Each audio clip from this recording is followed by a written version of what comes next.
Hola, ¿qué tal? Mi nombre es Abu Artur y sean bienvenidos una vez más a este canal. Para el que está medio desactualizado del canal, recuerden que llevamos 1 o 2 meses aproximadamente subiendo videos sobre personajes dominicanos que fueron destacados en el exterior. Incluso algunos son conocidos más fuera de República Dominicana que dentro del país. Entonces vayan a darse esos videos porque la neta están muy buenos. Le voy a dejar el último por aquí arriba. Y hoy les quiero hablar de un personaje histórico muy importante de este lado del planeta, específicamente en México, de Hernán Cortés. Pero ¿sabían ustedes las funciones que había ejercido Hernán Cortés en Santo Domingo antes de salir a Cuba y luego de salir a México a la conquista? Quédense, que hoy les voy a contar y está bastante bueno. Fue desde la Española donde se fraguaron las expediciones de muchos conquistadores y desde donde salieron en busca de nuevos territorios, donde se llevaron a cabo las más portentosas conquistas de cuantas se produjeron durante los primeros años. Y fue la Española a donde algunos de ellos se vieron precisados regresar después de haber fracasado en sus intentos. Si Sevilla, España, puede considerarse la puerta de salida del Viejo Mundo, Santo Domingo, la Española, se podría llamar, como de hecho lo fue, la puerta de entrada y la llave al Nuevo Mundo. A la llegada de los españoles a la isla de Santo Domingo, Azua era un itainato perteneciente al cacicazgo de Maguana y bajo la jurisdicción del cacique Caonabo. La villa española de Compostela de Azua, llamada en la actualidad Azua de Compostela, fue fundada en el 1504 por el adelantado Diego Velázquez de Cuellar, quien sería posteriormente el conquistador de Cuba durante el gobierno de Fray Nicolás de Obando. El primer escribano del Cabildo de Azua fue de 1504 a 1511 don Hernán Cortés, el célebre conquistador de México.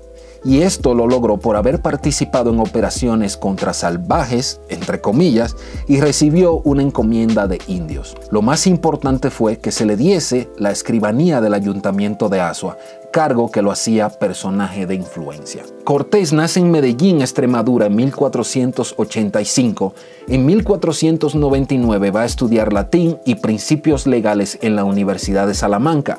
En 1501 abandona los estudios, regresa a Medellín y aprende el oficio de escribano.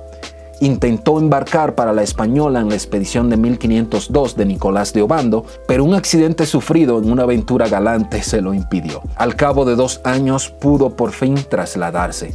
En 1504 viajó a las Antillas, llega a Santo Domingo cuando tenía 19 años. Cortés llegó a la isla de Santo Domingo por la Pascua Florida de 1504, traía una barba rala como de adolescente, el color ceniciento y en general ofrecía un aspecto de un muchacho triste que estuviera a punto de coger las viruelas. Pese a ser membrudo y de buena estatura, como tenía pocas carnes, daba la impresión de hombre frágil con escasas condiciones para desenvolverse en el misterioso trópico de las Indias. Lo curioso es que cuando se registró en el municipio de Santo Domingo como natural de Medellín, nacido en el 1485, hijo de Martín Cortés y de Catalina Pizarro, el secretario del gobernador de la isla que se dedicaba a la usura le tuvo que hacer un préstamo porque literal venía roto. Venía con lo opuesto. Después se supo que traía varios libros de leyes y de gramática, lo cual le ayudó al puesto. Yo creo que vieron que traía libro de gramática, ya traía experiencia como escribano, pero pensaban que él había terminado los estudios, cuando literal no, los abandonó.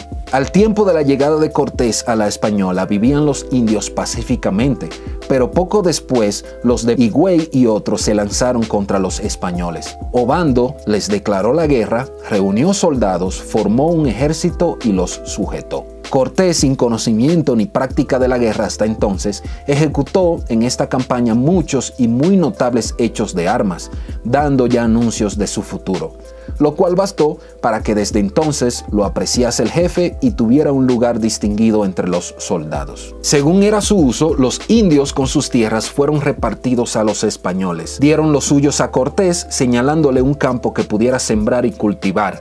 Esta fue la primera recompensa de su valor. De ahí nació la leyenda de que era bachiller por Salamanca, cuando en realidad apenas estuvo en la universidad 2 años y sus estudios terminaron de mala gana por su afición al juego y a las mujeres. Siempre tuvo problemas con las mujeres. De hecho, en Cuba tuvo preso por lo mismo, pero ahora le cuento. Sin embargo, durante toda su vida habría de conservar pretensiones de gramático, complaciéndose en corregir todos los documentos que le presentaban a la firma los escribanos.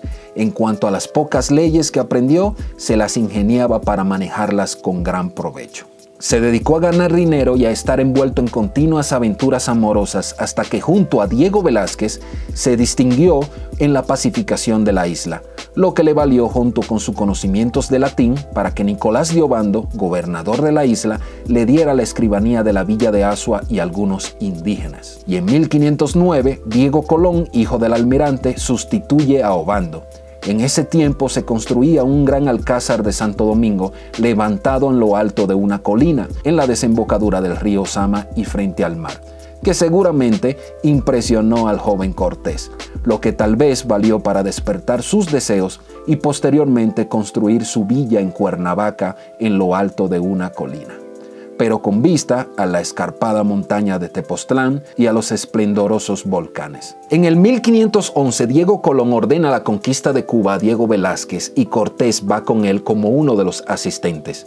Durante este tiempo, tuvo hijo con varias mujeres, menos con su esposa, ya que tuvo que casarse con ella para poder salir de la cárcel. Era conocido por meterse con mujeres ajenas. Y tuvo mucho problema con eso. Velázquez ya había enviado varias expediciones a Yucatán, pero sin éxito, y prácticamente envió a Cortés para buscar la última expedición que había enviado. Posteriormente, Cortés sale de Cuba a tierras mexicanas en febrero de 1519, lo manda a Velázquez para que haga un reconocimiento del imperio conocido como Culua, hoy Ulua, y el rescate de náufragos de viajes anteriores. Velázquez, como que ve mucho interés personal en Cortés, intenta cancelarle el viaje, se arrepiente, le retira los apoyos y prohíbe que venda provisiones. Pero Cortés, que estaba muy empeñado en eso, de hecho lo veía más como un negocio personal, más que por seguir los mandatos. Cortés lo que hizo fue que consiguió dinero por su propia cuenta, vendiendo sus propiedades, consigue aportaciones de sus amigos y contrae deudas. Pero Cortés era bastante astuto, incluso convence a sus captores de aliársele, incluso a los familiares del man que le había prohibido que saliera, se unieron a él. Sale rumbo a México, van con él 300 europeos, 250 ayudantes nativos, algunos caballos, mosquetones y algunos cañones. La conquista y la fundación de la Nueva España fueron empresas personales y muy particulares de Cortés.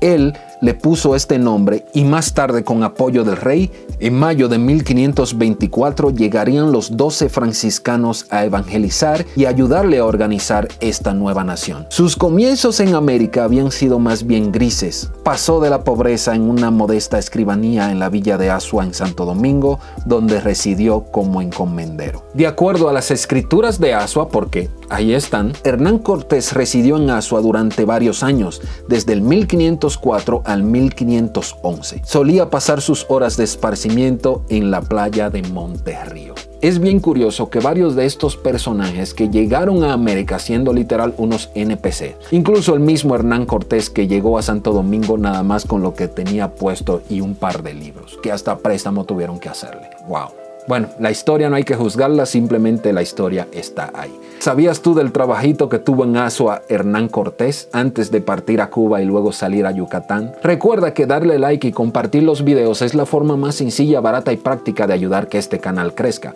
Compártelo, tú no sabes quién no sabía de esto y le puede interesar. Darle like si te gustó y sin más, nos vemos en la próxima.